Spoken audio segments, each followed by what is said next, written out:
Hello, Forever Young family. We're over here at Disney Springs. So we just finished our fabulous, yummy meal at the Polite Pig, and we're on our way over to the AMC Theater. And we would like to thank Disney Parks for the invite. This is going to be a fantastic experience. It is, and thank you, Disney Parks. We really do appreciate the invite. Here at Disneyland Handcrafted. I'm so excited. You got your popcorn? It says Disneyland. That's retro. It's retro. It goes with my retro sweater. Yeah, your month-old retro sweater. Disneyland Handcrafted. You know, when we first started on this journey, we wondered who would want to show up and see 70-year-old construction footage. Of course, this is Leslie Iwerks, our incredible. Really appreciate you guys joining us here today. We think you're about to see is found film, found footage, and found interviews. Amazing to have Disney legend Bob Gurr in the audience with us.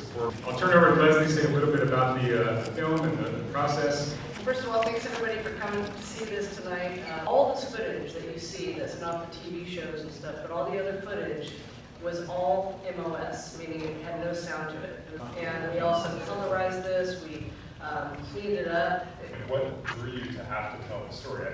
Yeah, I mean, it's true, we did double down, and that was part of the reason to tell the story. And then I think just to scour the archives, and just kind of look everywhere for sound bites that would fit. He took the risk of a lifetime.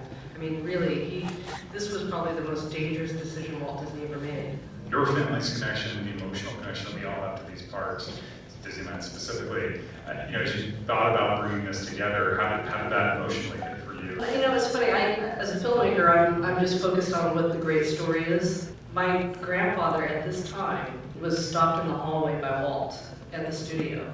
And Walt said, I'm thinking about maybe we could take the widescreen film format and turn it into a 360.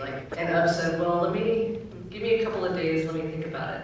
And he came back to Walt and said, I figured out a way. What'd you think of that? It was great.